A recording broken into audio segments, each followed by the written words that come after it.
May ngadlaw mga igsuon, higala og amigo diha ni Kristo Jesus. Karong adlaw magapadayon kita sa atong serye na pagtulunan mahitungod sa paghatag na akong gipanguluhan, The Excellency of Giving. Sa Binisaya, panahubad ang kahalangdon sa paghatag. Ug naa na kita karon sa ikapitong yugto ning atong pagtulunan.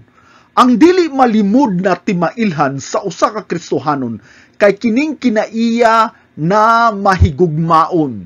Tungod kay gitawag man kita isip manununod ni Kristo, atong gisunod ang kinaiya na naa ni Kristo. Ang hilabihan ug dayag na kinaiya ni Jesus mao ang gugma. Busa kung kita tinud-anay na Kristohanon, dili lamang sa ngalan, kung dili sa buhat, ato dyong ipakita ang gugma ni Kristo sa atong kinabuhi. Ang pangutana karon, isip Kristohanon, taon sa man paagi mapakita nato ang gugma ni Kristo. Ang gugma na walay lihok gani kay sentimentality rana, puro na emotional kutob.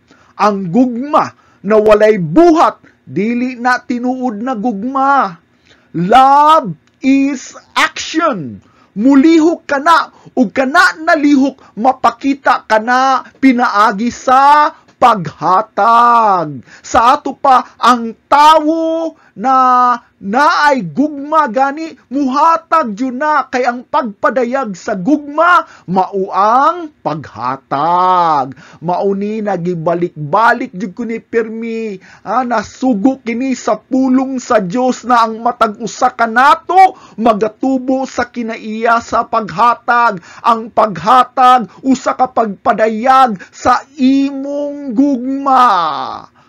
Akong gigugma ang akong pamilya, dili lamang kutob sa baba na I love you, kung dili gipakita nako pinaagi sa paghatag sa akong kinabuhi, paghatag sa adlaw-adlaw nilang panghinanglanon ug sa pagprotektar kanila batok sa mga kadautan. Usa ta mo padayon sa atong pagtulunan karon. Katong karon pa lang nakadungog ning akong sermon. Ako kamong giawhag sa pagbisita sa akong YouTube channel ubos sa ngalan Mile7. MYLC7, aron dito ninyo matanaw ang part 1 hangtod sa part 6 ning atong pagtulunan. Dito po ninyo makita ang uban pa na akong mga sermon. Apan kadtong namati sa akong sermon diri sa inyong simbahan, ulata lang ninyo na ipasilida diri. Dili ta magdugay, ato deng reviewhon ang mga nilabay natong nakatunan. Dili na nako ni-explain ang matag-usa ni ini kay madugay ta. Kung gusto jud ninyo masabtan, reviewhan ninyo ang part 1 hantod sa part 6 ning atong pagtulunan. Una sa tanan, atong gitun-an sa nilabay ang mga sayop na kinaiya sa paghatag. Unsa ganito ang una?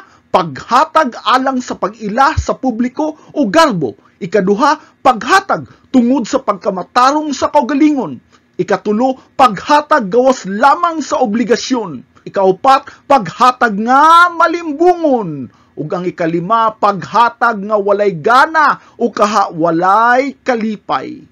Human nato gituki ang mga sayop na kinaiya sa paghatag, ato dayon gituki karon ang mga rason nganong muhatag man jud ta isip na Kristohanon. Ang una kay gimanduan kita nga mulabaw sa kinaiya sa paghatag. Ikaduha, isip mga embahador sa gugma ni Kristo sa kalibutan. Ikatulo, kita nagasalig sa Dios ingon na magtatagana. Ikaupat, ang pagkakontento mao ang yawi sa pagkamahingatagon. Ikalima, aron mapaligon ang lawas ni Kristo. Ug ang ikaunom, ang paghatag usa ka pagpadayag sa atong pagpasalamat sa Dios. Human ato gituki ang mga rason sa paghatag, ato dayong gituki kinsa man jud ang angayan tagaan. Una, mga isig ka magtuto na nanginahanglan. Ikaduha, mga ministro og trabahador sa pagpalapad sa ebanghelyo. Ikatulo, mga pobre og nanginahanglan. Ikaupat, mga misyonaryo og ministro sa maayong buhat. Ikalima, mga balo og mga ilo. Ikaunom, mga membro sa atong kaugalingong pamilya. Og ang ikapito, mga simbahan og mga paglihok niini. Human ato gituki ang mga angayan hatagan anhi nata og tuki sa mga sakto ng kinaiya sa paghatag. Dili lang kay nihatag ka kinahanglan usab ang imong paghatag nahiuyon sa sakto na kinaiya nganuman tungod kay ang gipangayo sa atong Ginoo dili lamang ang atong paghatag, dili lamang ang atong bahandi ang tibuok natong pagkatawo. Dili lang kay nihatag ka kung dili importante usab unsa ang atong kinaiya sa paghatag. Dili lang kay naghatag ka sa imong offerings o ka sa imong tithes na okay na sakto na siya. Pagasusihon pud sa Ginoo ang kinaiya sa matag kasing-kasing na nagahatag kintahay. Sa Old Testament, di ba nagasugo man ang Ginoo na kinsa ganitong magasimba kaniya, magahatag jud kaniya. Atong basahon ang Leviticus chapter 1 verse 2.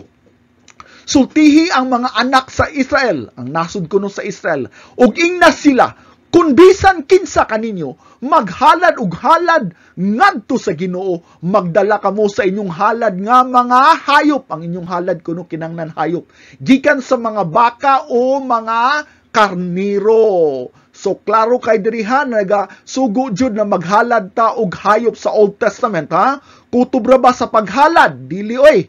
Dili lang kutob sa paghatag. Basta lang ba nakadala ka og halad, okay na. Dili na kutob ra, Dadun ka na sa pari, imong halad, apan ka ng paria, para mahimo usang pari, ordinahan na sila. Dili lang kay mahimo siyang pari, ordinahan sila, usa sila mahimo pari. Unsang klaseng ordina atong basahon sa Leviticus chapter 8 verse 6. Unya, gipaduol ni Moses si Aaron ug ang iyang mga anak na lalaki. Ang si Aaron mo ni giordinahan ug ang iyang mga anak na lalaki. Ug iyang gihugasan sila sa tubig aning panahon gihugasan sila ni Moses ang ilang tibuok lawas. Full water bathing. So, usa mahimong pari, kinahanglan hugasan sila sa atubangan sa Ginoo ang tibuok nilang lawas. Kutob lang ba, ana? Dili, uy! Dili lang kausa ang paghugas sa ilang pag-ordina. Inighalad na nila kay manghugas na pud sila og balik karon sa ilang mga kamot og tiil. Ato nang basahon sa Exodus chapter 30 verse 20b to 21. Sa diha nga sila muduol sa halaran aron sa pag-alagad, pinaagi sa pagsunog sa usa ka halad nga kalayo ngadto sa Ginoo. Pamatiya, busa manghugas sila sa ilang mga kamot ug sa ilang mga tiil aron dili sila mamatay. Grabe, no? Kung dili sila manghugas, unsay mahitabo nila? Mamatay sila. Ang Ginoo dili mosugot na basta mohatag lang ka. Kinahanglan limpyo ang imong mga kamot, limpyo ang tibok nimong labas. Labihan kay ni kaimportante ang paghugas og tubig. Karon, unsa may implikasyon sa panghugas? Kinahanglan usa ka manghalad, kinahanglan limpyo ang imong kamot, limpyo ang tibok nimong lawas, ang kamot naghulagway ka na sa imong kasing-kasing. Nabuot pasabot ang imong kasing-kasing walay ikasaway. Mauday na ang rason sa atong paghatag na karon. Ayaw mo pagtuo na basta lang nakahatag ka sa Diyos sa imong offering, sa imong donasyon, sa imong tithes na igo na. Dili na siya igo, mas maayo pa na dili ka muhatag kaysa muhatag ka na naisayop na tinguha sa imong kasing-kasing. Kaysama lang na nagbugal-bugal ka sa Ginoo. Ingon sa Old Testament, mamatay manggani ang mga pari kung dili sila muhugas. mauna labing importante na susihon nato ang atong kasing-kasing usa ta muhatag ang buot pasabot sa Old Testament, physical na panghugas, sa diri sa New Testament ang atong kasing-kasing, ang atong konsensya, ang atong motibo kinahanglan okay sa atubangan, mangayo tag kapasayloan diha sa Ginoo. Sa New Testament nagsugo sa Matthew chapter 5 verse 23, atong basahon, busa, kung ikaw naghalad sa imong gasa sa halaran ug didto nakahinumdum ka nga ang imong igsuon nga lalaki ug babayi adunay butang batok kanimo, nakunoy kasubo, nay kalagot ug unsa pa diha kanimo. Kung ikaw naghalad din sa Ginoo, nakahinumdum ka na naay naglagot diha kanimo, nay panaglalis, nay panagsumpaki sa imong igsuon, unsay buhaton nimo diri? Hunong usa, unsay buhaton nimo? Dili ka mo padayon og halad, hunong usa, unsa may angayan buhaton. Verse 24, ibilin ang imong halad didto sa atubangan sa halaran, lakaw una ug pakiguli kanila, unya balik ug ihalad ang imong gasa. Klaro kay pakiguli una, ihunong sa ang imong hatag, kay importante sa Ginoo labaw pa sa imong halad na sakto ang imong kasing-kasing sa paghatag, na walay kalagot, walay kahiubos batok sa imong igsuon. Ang importante ang sakto na kinaiya sa paghatag. Labi kayo na ka-importante. Balikon nako ang sakto na kinaiya sa paghatag. Unsa man tong una, paghatag na malipayon. Yung 2 Corinthians chapter 9 verse 7, ang matag usa kaninyo kinahanglan nga muhatag unsa inyong gihukom sa inyong kasing-kasing nga ihatag. Dili kay mag-ukon-ukon o pinugos, kay ang Dios unsay gisulti diri nahigugma sa malipayong maghahatag. Kinahanglan ang imong kasing-kasing malipayon sa dihang ikaw nihatag. Bag-o lang nilabay ang Christmas, di ba? Ang tao busy kayo atong panahuna sa pangayo sa ilang mga ninong ug ninang. Mga pamilya busy kayo sa pagpreparar sa ilang mga regalo, mga party na exchanging gifts. Gihimo na ang Christmas og commercialism. Nahimo na ang Christmas mahitungod sa pangayo og pagdawat, dili na ang paghatag. Kasagaran na muhatag masulubon tungod kay nahurot na ang ilang mga tinigom kapait.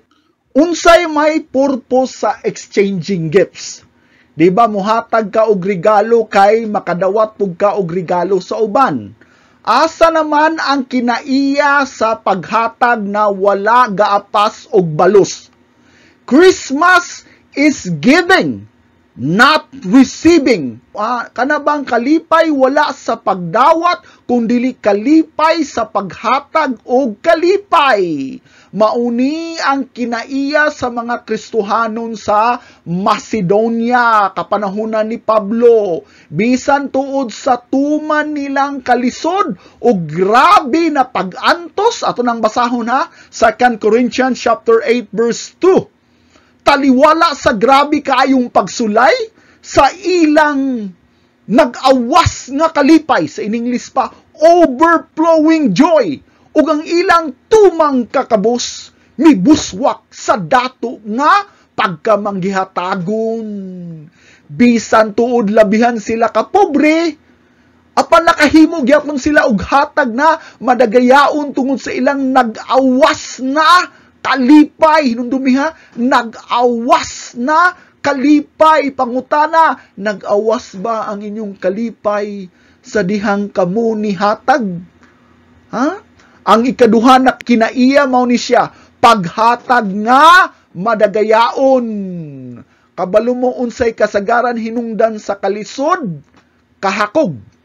Pamatian ninyo ang Luke chapter 6 verse 38. Paghatag kamo ug kamo paghatagan.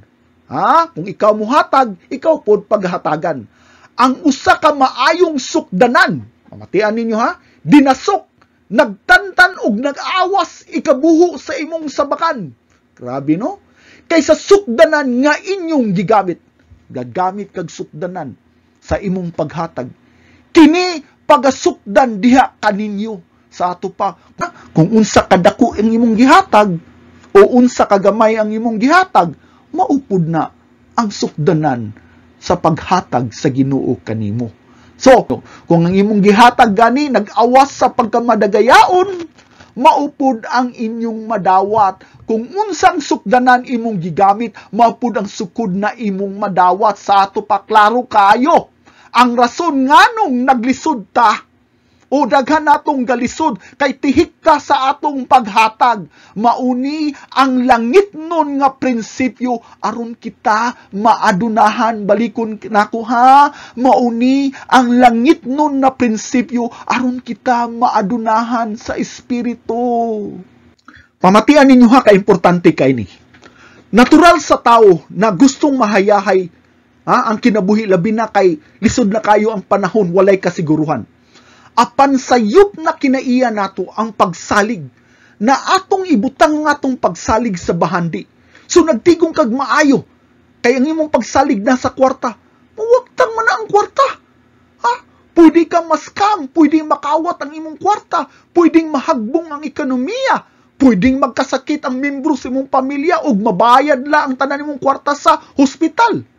Gusto ka makasiguro, gusto ka mahayahay na dili maglaba imong hunahuna unsay kanon, unsay bayad sa renta, sa tuition fee, unsay mahitabo ugma. Gusto ka saligi ang Dios sa iyang pulong. Ayaw pagsigig kabalaka sa kwarta, saligi ang Dios. The secret of overflowing heavenly blessings is generous giving. Ang sekreto, mo ni sekreto sa nag-awas nga langit ng mga panalangin, mao ang madagayaon nga paghatag. Gihagit ko kamo, sulayin ninyo ang Ginoo. Kung gusto niyo na nag-awas sa langit ng panalangin, hatag mo pag-ayaw na naay gugma, kalipay sa paghatag. Hinumdumi na dili lang paghatag kung dili kasing-kasing na naay kalipay ug madagayaon. Nganong siguro man ka brother Mylix na tinuod na siya kay mausan niyang gisulti sa Malakay chapter 3 verse 10. Mo ni gisulti sa Ginoo, dadang tibuok nga ikapulo ngadto sa balay nga tipiganan. Aron adunay pagkaon sa akong balay. Tanaw diri hang gisulti, ug sulayi ako karon niini. Gihagit sa Ginoo ang katawhan. Kung dili ko ablihan alang kaninyo ang mga tambuanan sa mga langit ug gibubo ko kaninyo alang kaninyo usa ka panalangin hangtod nga kini muawas gikan mismo sa baba sa atong Dios na kung ikaw madagayaon sa imong paghatag ang iyang langitngon nga panalangin magaawas usab diha kaninyo. Ayaw pagduha-duha, ayaw pagtipig-tipik, ihatag sa tibok nimong kasing-kasing, unsay hagit sa Ginoo, sulayi siya, unsay mahitabo kung imong sundon. Kung dili ko ablihan ang langit, hangtod mag-awas ang panalangin, grabiha na, sultihan tamo ang makahimo lang ana katong dako og pagsalig na ang Dios dili mamakak ang Dios mutuman gayud siyang saa.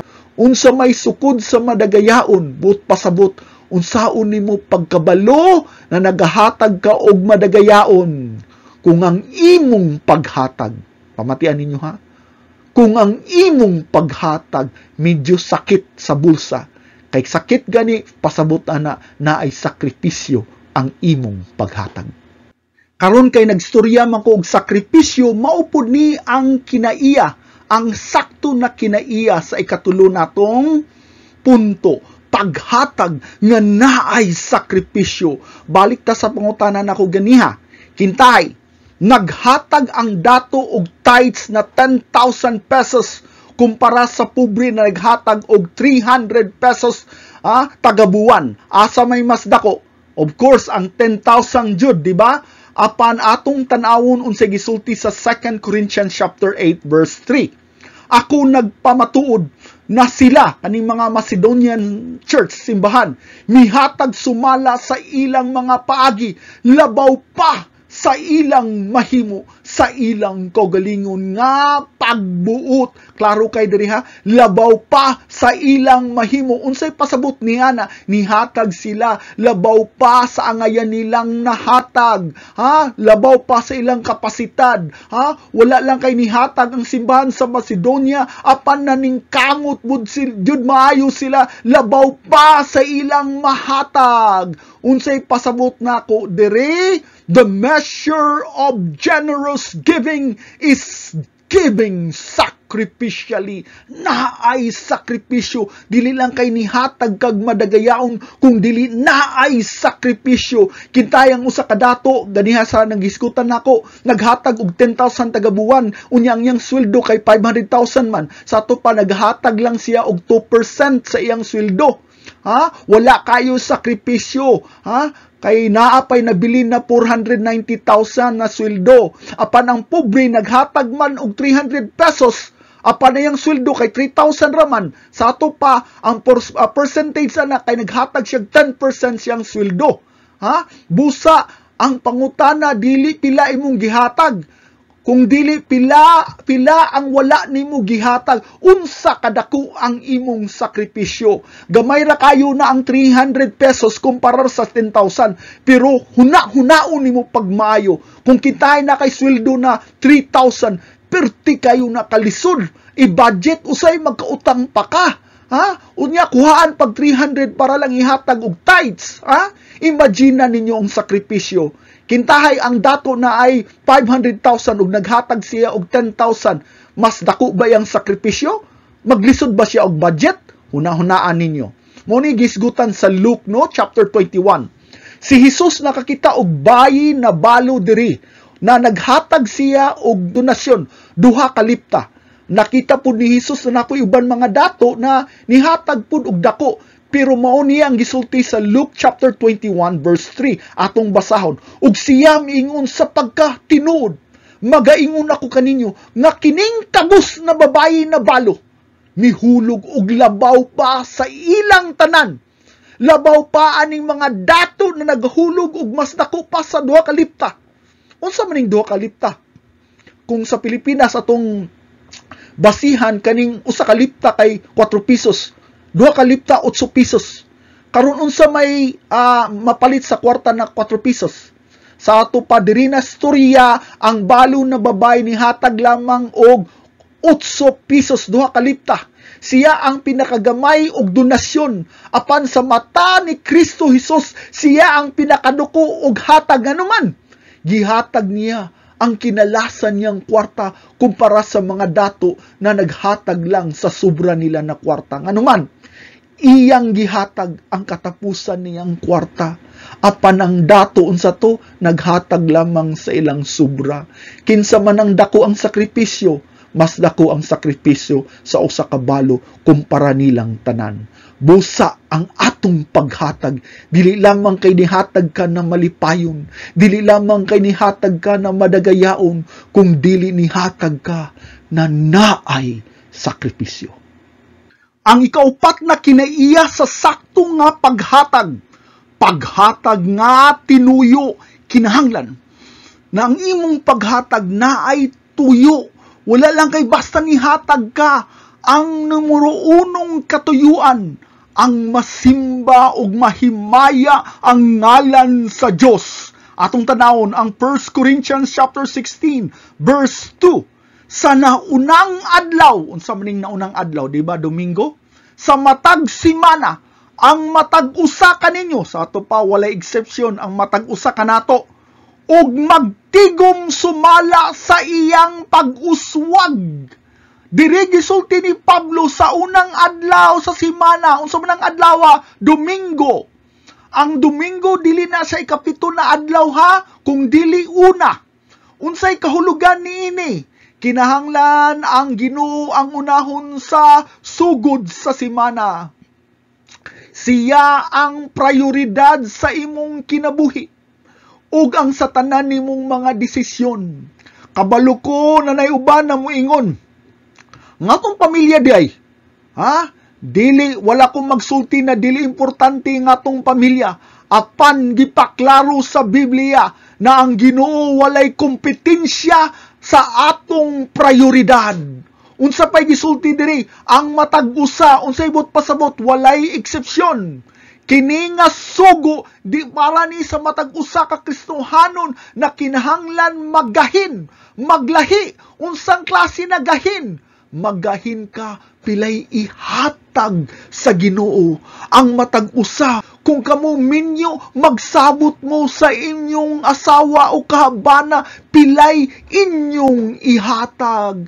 Pila may inyong ihatag? Kung sige sulti diri, sumala sa inyong pag-uswag. Unsay pasabot niya na, dipindi sa kuswagan na panalangin kanimo sa Dios.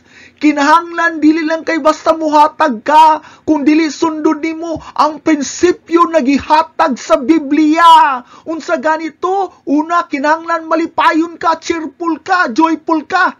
Ikaduha, madagayaon ang imong hatag. Ikatulo, kinahanglan na ay sakripisyo. Ug ang ikaupat na ay katuyuan. Busa intensyonal. Imo juning giandam na ihatag. Na ipungutan na, kinahanglan ba gayud na 10% ba jud ang standard sa hatag sama sa tithing sa Old Testament? Pamatia ko ninyo ha. Kaning paghatag og 10%, apil ni siya sa mga balaod sa mga Hudiyo sa Old Testament.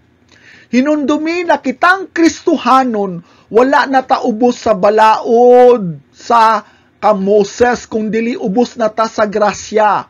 But pasabot, wala na ta nagpuyo, sumala sa balaod ni Moses. Atong basahon sa Romans chapter 10 verse 4. Kay si Kristo mao ang katapusan sa balaod, alang sa pagkamatarong sa matag usa nga mutuo. Si Kristo na ang atong sundon. Ang pasabot diri na ang balaod wala nay gahom kanato. Ang balaod ni Moses, ang atong pagkamatarong wala sa pagsunod sa balaod sa ni Moses, kung dili naa na sa gugma diha kang Kristo, ni sunod ta tungod sa paghigugma ni Kristo. Ang focus kay ang gugma diha ni Kristo kanato na nagahatag nato og kusog pagtuman sa balaod. Ang balaod sa kapanahunan ni Moses, kaning gitawag na tong Old Testament laws. Una, gitawag na to na og moral laws. Unsa may example ani kaning mga napulo ka commandments mo nay moral laws. Ang example ana niya, ang sugo sa Dios kabahin sa mga moral. So ayaw pagtagan og mga idolo, ayaw pagpatay, ayaw pangabit, ayaw pangawat, mga moral ni na balaod, og kini na balaod sundon ni siya. Dili ni maong gisulti na ko na dili sundon ha. Kanina balaod ni Moses sundon ni, kay ngano man dili man mausab ang moralidad sa Ginoo. Sa ato pang iyang balaod na sugo, ato jud na enduring na siya, mulahutay na, ato na siyang sundon. Nganong padayon man nato sundon ang mga moral na balaod? Tungod kay kini gisugo ni na pagasundon. Isaiah chapter 40 verse 8, ang balili malaya, ang bulak malaya, apan ang pulong sa atong Dios mulungtad hangtod sa kahangturan. Sa ato pa ang pulong kuno nakabahin sa moral, mulungtad na, ug kangayan sundo na hangtod sa kahangturan.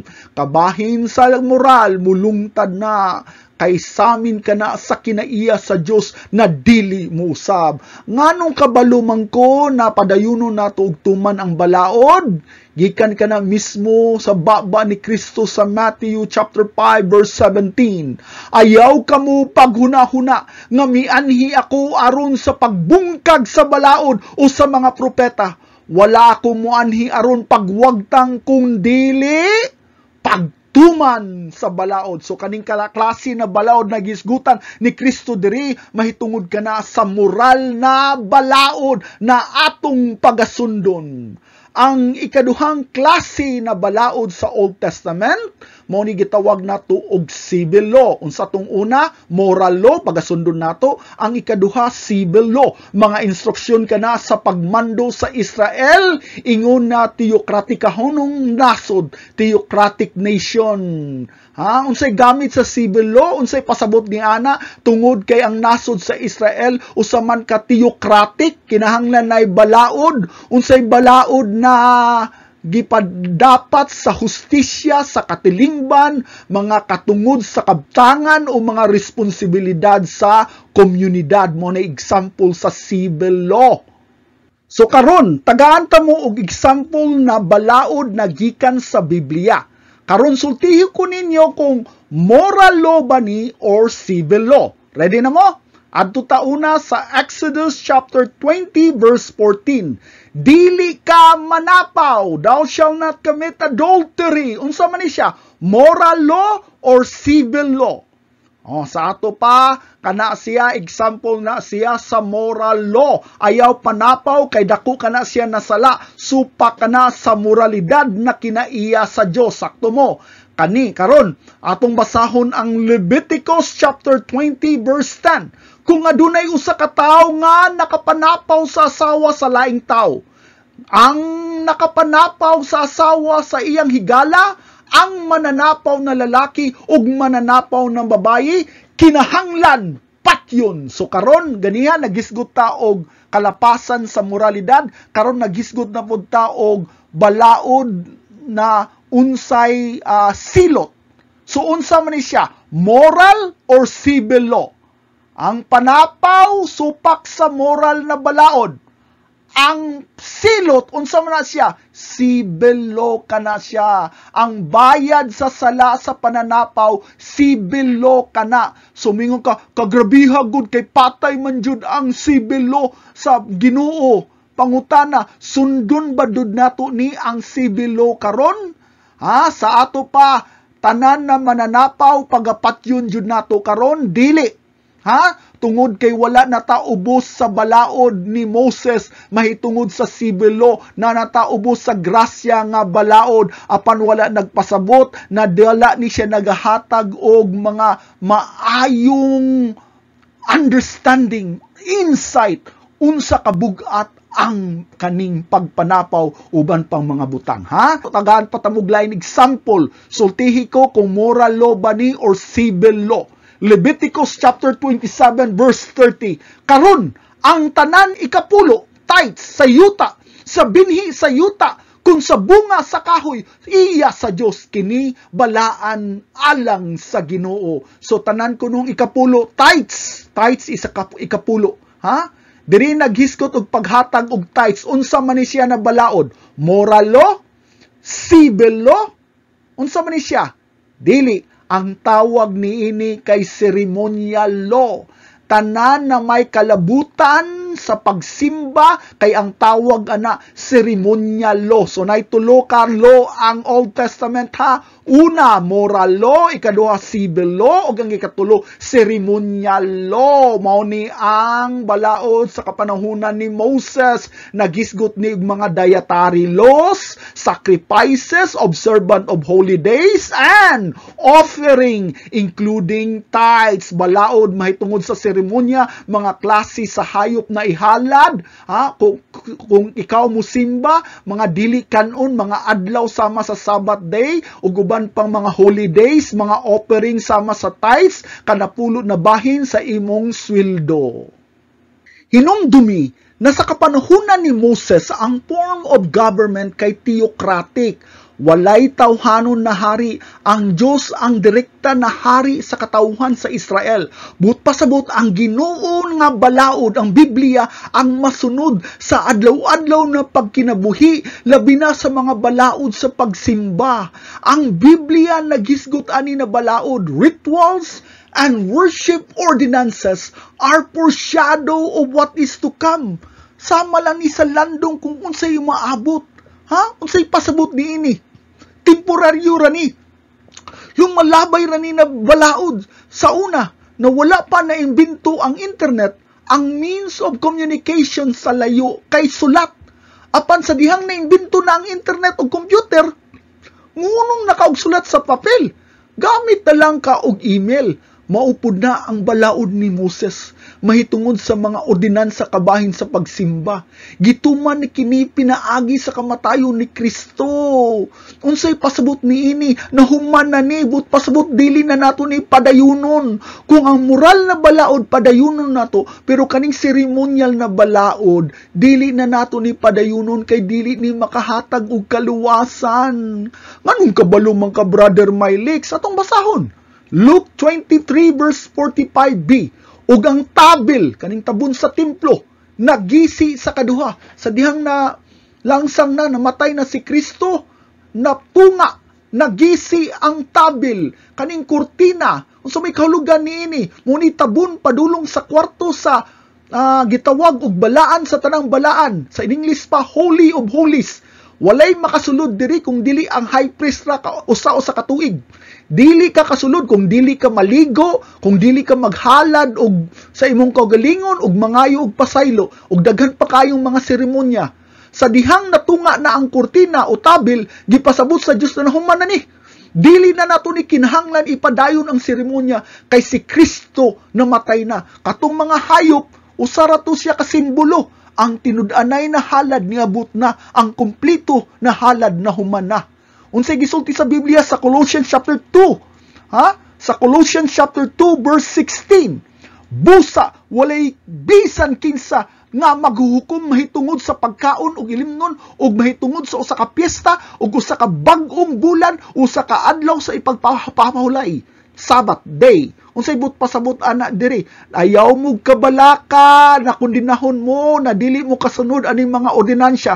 Ngano man atong padayonon og basa verse 17, mga butang kana nga landong lamang sa umaabot apan ang unod iya ni Kristo, katos yang mga seremonya landong raman to. Sa umaabot ang tinud-anay na unod niabot na, nahalad na, dili na nato kinahanglan ipadayon pa. Pamati, kaning tithing usani ka seremonya law, padayunon bagyapon ni nato. Ang tubag dili naman ta ubos sa balaod. Atong basahon sa Romans chapter 6 verse 14b, kay wala kamo ilalom sa balaod kung dili ilalom na kamo sa grasya. Dili nato ni kinahanglanon tumanon kay wala ni pulos niini, tungod kay ang pagtuman niini dili makaluwas ninyo. Ang grasya sa Dios ang makaluwas. Ang inyong pagsalig kaniya, ang iyang gihatag kaninyo na pagsalig. Kung magapadayon mo niining mga seremonya, but pasabot nagsalig ka na kining ordinansa, makahatag di mo kaluwasan. Wala tagitawag sa pagtuman sa seremonya lo, tungod kay ubos na kita sa balaod sa grasya. Unsay pasabot aning grasya, mga igsuon? Dili na bata muhatag ubos sa balaod ni Moses na 10%? Dili na nahuman na to. Apan wala nagpasabot, nagiundang na ang paghatag. Ang paghatag gisugo gyapon ni sa New Testament ug labi ni kaimportante. Pero lahi na ang prinsipyo. Dili na 10% sama sa Old Testament. Ang sugo diri ubos na sa prinsipyo, sa puno sa gugma, sa pagka madagayaon ug puno sa sakripisyo. Tungod kay giluwas na kita sa grasya, ang paghatag karon dili na pinugos na 10%, kung dili sumala sa kapuno sa gugma, pasalamat kalipay sa imong kaluwasan diha kang Kristo Jesus. Mingon ka, hatag na lang kog 1%. Pwede man kang muhatag og 1%. Dili man ka taubos sa balaod ni Moses. Pero, ang pangutana, ang imo bang paghatag, sumala ba sa imong pag-uswag? Ang uswag na pasabot diha, dili lang kung dato ka makahatag kag dako. Ang pasabot ni ana na mauswagon. Dili na mao ang pasabot. Ang pag-uswag diri ang pasabot ana, hatag ka sumala sa kadako sa imong pasalamat, sa imong kalipay, sa imong kaluwasan. Sa ato pa kalipay pasalamat diya sa Ginoo, 1% ra ba? Kung mora na ang imong kauswagan, ang imong kalipay, hatag 1%. Apan kung mas labaw pa ang imong kauswagan, diha ang imong pasalamat sa imong gugma diha ni Kristo, hatag pag labi pa sa 10%. Tungod kay kana, imong kasing-kasing na puno man sa gugma, nan buhata kana, nasugo diha kanato. Nakasabot mo? Yun ka, sundo na lang nako, Brother Mylix, ang 10%, uy, kay dili lang nako pasubrahan.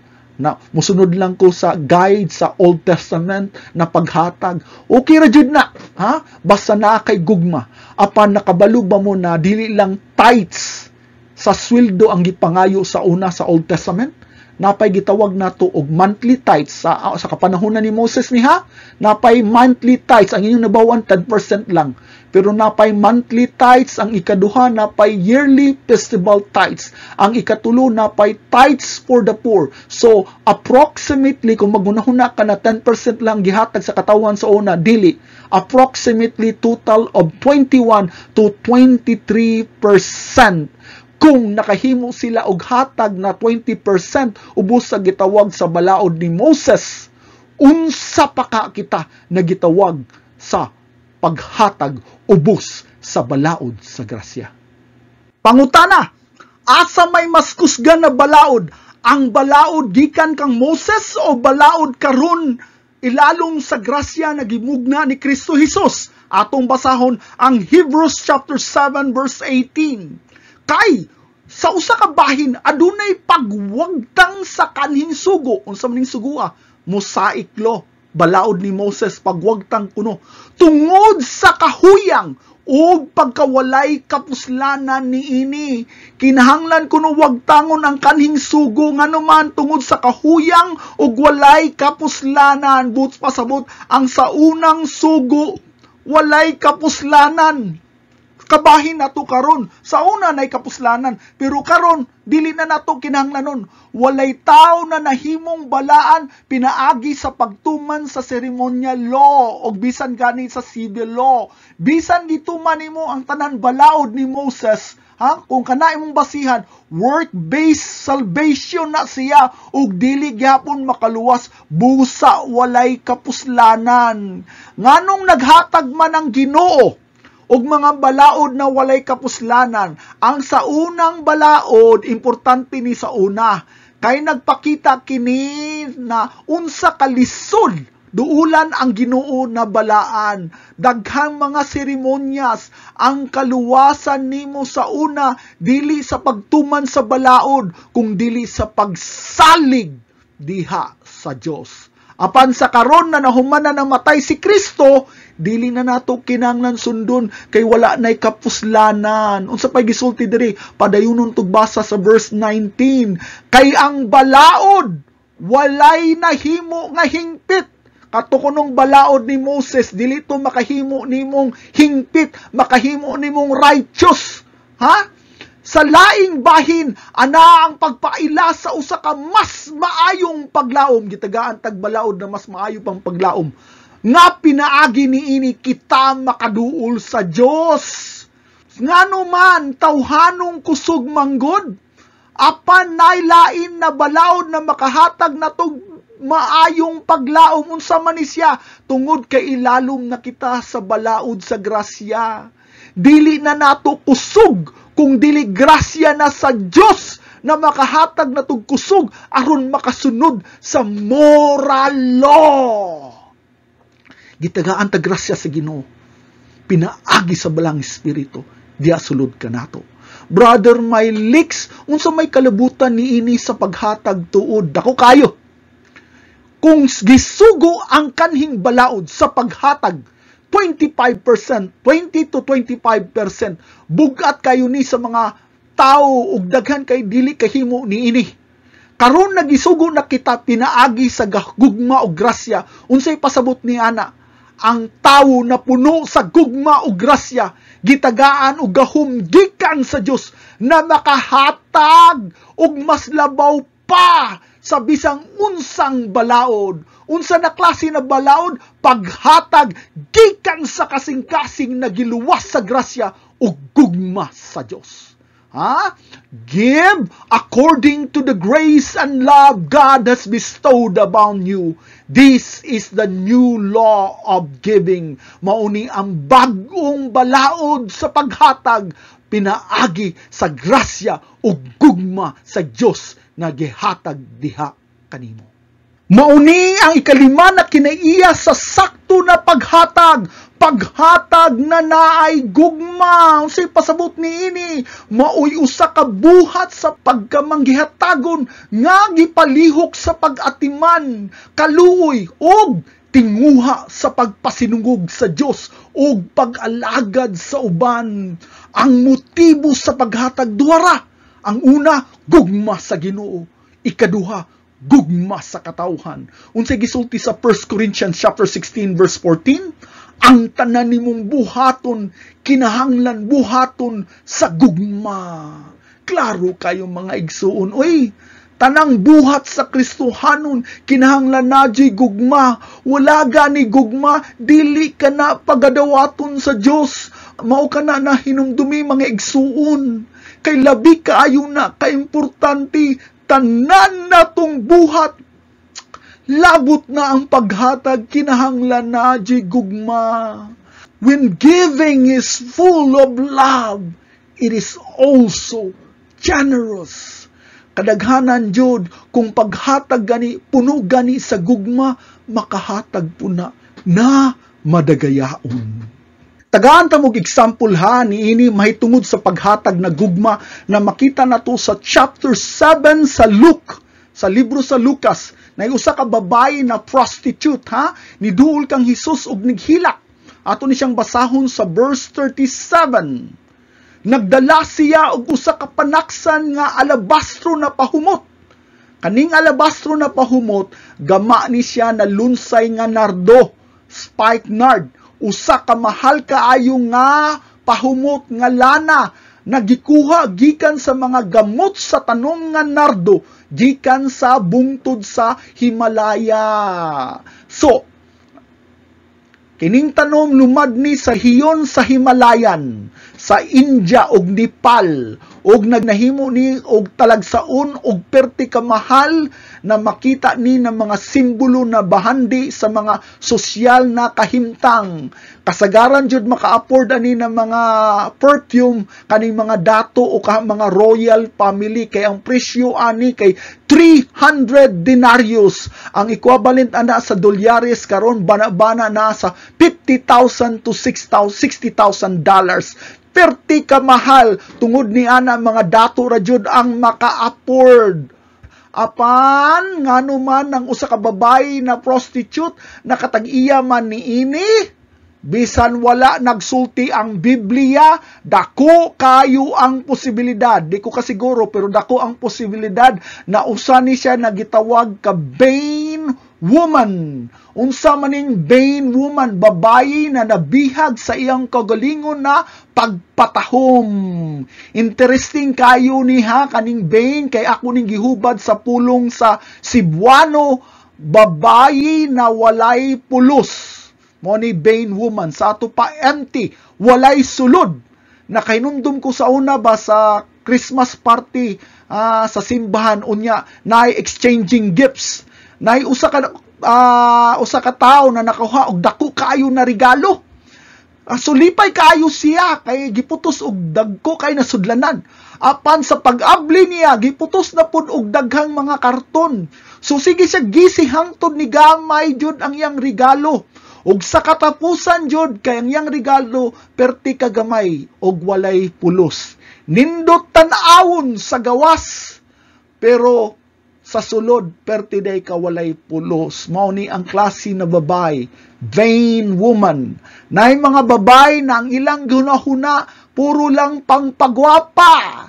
Daghan kayo ni diri sa Amerika. Ambot ka sa Pilipinas no, na mumatag sayo duha ka oras aron lamang makapreparar sa ilang makeup, mga palamuti sa nawong, mga alahas pang pagwapa, o mga mintinar sa butok, sa agtang, sa kuko, sa tiil, sa kamot, sa buhok, sa ngabil, sa nawong, sa tibok lawas. Wala pa'y labot ang ilang mga pang-imnon, aron maniwang, mahamis ang kutis, mas sexy. Ang uban mo gasto jud og pila ka libo sa ilang budget, sa ilang sweldo, aron lamang matagbaw ang pagbentinar sa ilang pagwapa. Kay nungdum lang ko ba katong gidala ko sa akong amiga sa usa ka parlor diri sa Amerika, aron kuno mahamis akong nawong, gitawag og diamond face filling. Halos muhilak ko mga igsoon sa kasakit sa akong nawong. Sa tingbayad na, halos pud ko makahilak sa kamahal sa akong bayranan. Kanibitong kabihag sa pangpagwapa, usa kini kapag higugma sa kaugalingon, ug supak kini sa sugo sa Dios. Wala kong magsultihan na ang babae dili na lang magpagwapa, dili na mo akong pasabot. Ang babae gibuhat sa Dios ng mangarte jud na siya kay sugo na sa Dios uyon sa iyang pagkababaye. Pero dili ang pagpagwapa ang mauna lang permi huna-hunaon na nahimo no nang una obsession. Unsay gisulti sa 1 Peter chapter 3 verse 3, ang imong mga pagwapa, adornment, kinahanglan dili kay sa gawas lamang, pagsapid sa buhok, pagsulob og lahas og mga bulawan, ug pagsulob og bisti. Ang prioridad sa babae dili lang ang paggawas, mga adorno sa panglawas, mga makeup uban pang pagpagwapa. Unsa man day prioridad? Basahon na to ang verse 4. Apan kinahanglan nga kini mao ang tinago nga pagkatawo sa kasing-kasing. Ang siguruho na to ang atong kasing-kasing nga adunay dili madunot nga hiyas, usa ka malumo ug malinawon nga espiritu nga bililhon sa pananaw sa Dios. Ang gitagaan prioridad sa Dios dili ang panggawas na pagwapa, kung dili ang kagwapa sulod sa imong kasing-kasing. Mauna ang labing importante nga atong kasing-kasing, usa ka malumo ug malinawon na kasing-kasing, unsay pasabot na mapainubsanon sa Dios ug sa iyang bana na kinaiya. Unsa pa? Malinawon na espiritu, dili gusto og gubot. Babae na dili babaan, babae di dili materialistic, babae na naay kakontento. So balik ta sa istorya sa babae na vain woman, dakong posibilidad tungod kay sa iyang immoral na trabaho na kinahanglan jud mangarte siyag maayo. So klaro nagisgot din ang babae makasasala dili lamang sa pagbaligya sa iyang dungog, kung dili pud sala sa garbo. Balik ta sa istorya sa babae. Padayon tug basa ang sumpay niini na makita nato sa Luke 7 verse 38. Ug sa nagatindog siya sa luyo niya sa tiilan ni Hesus nga nagahilak, siya misugod sa paghumod sa iyang mga tiil, sa iyang mga luha, ug iyang gipahiran kini sa buhok sa iyang ulo, ug gihagkan niya ang iyang mga tiil, ug gidihugan kini sa pahumot. Una sa tanan, kaning babae niduol ni kang Hesus sulod sa panimalay sa usa ka Pariseo na wala imbitaha. Una sa tanan, dili ka kabasa-basta og bisita labi na sa balay sa usa ka Pariseo kay dako ni nakaulaw. Sa ato pa, iyang gitulon ang iyang garbo, ang iyang kaulaw basta iya lang makita si Jesucristo. Unya, nihilak siya sa luyo ni Kristo. Nganong sa luyo man? Dili siya katubang ni Kristo tungod sa kaulaw niya sa iyang sala. Human, misugod siya humod sa tiil ni Kristo sa iyang luha. Naghagulhol siya sa iyang hilak. Pagpakita kini sa iyang kaguol ug kasubo sa iyang sala. Human ini, iyang gipahid niya ang iyang luha, ang tiil ni Kristo, pinagi siyang buhok. Unsa man ni kabugaton? Hinumdumin ang buhok sa babae, simbolo ni siyang himaya. Naani makita sa 1 Corinthians 11:15, dili na lang ato adtuon Nagisgot ni ang buhok sa babae mao ni iyang dungog sa iyang pagkababay. Sa ato pa sa pagtrapo sa iyang buhok diha sa tiil ni Kristo, iyang gipasabot na wala ako'y bili, wala ako'y dungog. Ang akong bili naa kanimo. Kini nagpakita kini sa tumang pagpaubos diha kang Kristo Hesus. Sa katapusan, iyang gibubo adtong iyang gitipigan na perti kamahal na pahumot. Ha? Unsa may kabugaton niini? Kay numdum mo sa sugo ni Hesus ngadto sa dato nga batanon katubang rich young ruler. Unsay sugo ni Kristo niadto niya? Ibaligya ang tanan nimong kabtangan. Nakabuhat ba siya niini? Kinsay nakabasa ninyo ato? Wala siya kahimo kay mas gihigugma niya ang iyang kabtangan, ang iyang kadato. Apan kining bayhana, bisan tuod makasasala siya, bisan tuod vain woman siya, bisan tuod prostitute siya, gipakita niya ang iyang paghinulsol, pinaagi sa paghatag sa butang na iyang gimahal. Iyang gihatag, iyang gibubo ang perti kamahal na alabaster na pahumot tungod kay mas hinigugma niya si Jesucristo. Pamatia ko ninyo, makahimo gani ka og hatag sa imong hinigugma na butang tungod kay mas gugma nimo ang imong gihatagan. Makahimo gani ka og hatag sa imong hinigugma na butang tungod kay mas gigugma nimo ang imong gihatagan. Sa ato pa kung mas dako ang gugma nimo ni Kristo, ikaw makahimo og biya sa mga hinigugma nimong sala. Kung mas gugma nimo ang imong kabtangan, maglisod jud ka og hatag, maglisod jud kag biya niini. Aditan nang gibuhat sa babayi, usa kini kapag hatag na puno sa gugma. Ug tungod ni ana nakahatag siya kang Hesus og batang na mahal kaayo. Dako ang iyang gugma, busa dako pud ang iyang paghatag. Nganong kabalo man ka brother Mylix, basahon na to ang gisulti diri ni Hesus mahitungod sa gibuhat sa babayi. Ang bakta sa verse 47, tungod niini nagaingon ako kanimo, mo ni sulti ni Jesucristo, nga ang iyang mga sala nga daghan gipasaylo kay siya nahigugma pagmaayo. Apan ang gipasaylo gamay ra ang paghigugma. Mangutana ko ninyo karon, gipasaylo ba mo og dako sa Ginoo? Ug ang tanaw ninyo ang inyong kagalingon gamay ra inyong sala? Gamay ra gani ang inyong hinatagan tungod kay nagtuo mo na gamay ra inyong sala. Pero walay gamay sala nato. Kitang tanan dako labi kaayong makasasala. Ang tao na dako og gugma kang Kristo kay siya dako og pasalamat na giluwas siya sa dako niyang sala. Busa makahatag siya dako kay gikan kini sa kasing-kasing na puno og pasalamat. Mauni ang nahitabo sa babayi. Dako ang iyang sala, hugaw siya apan gihugasan siya sa gugma og kaayo. Gihugasan siya sa kaayo ug gugma sa kaluoy ni Kristo, busa sayon sa iya ang paghatag sa tanan tungod kay si Kristo mao ang iyang tanan. Pangutana, sayon ra ba ang imong paghatag? Ang tao na lisod maghatag, ang tao na magduduha og hatag, kay basin masigugma niya ang iyang kwarta.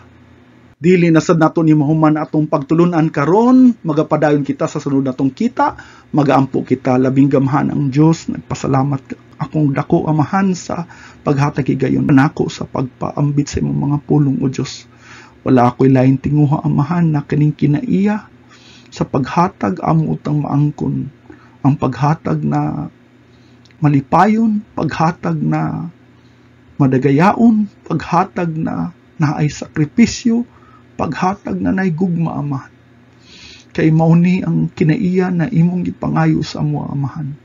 Tudloi mi amahan na makahatag kami kay mao kini ang timailhan na pagpakita sa among gugma diha kanimo, pinaagi sa paghatag sa among bahandi, pinaagi sa paghatag sa among kinabuhi. Among ibalik kanimo tanang dungog himayag pasalamat sa ngalan ni Kristo Hesus. Amen. Maayong adlaw mga igsuon, higala ug amigo ni Kristo Hesus.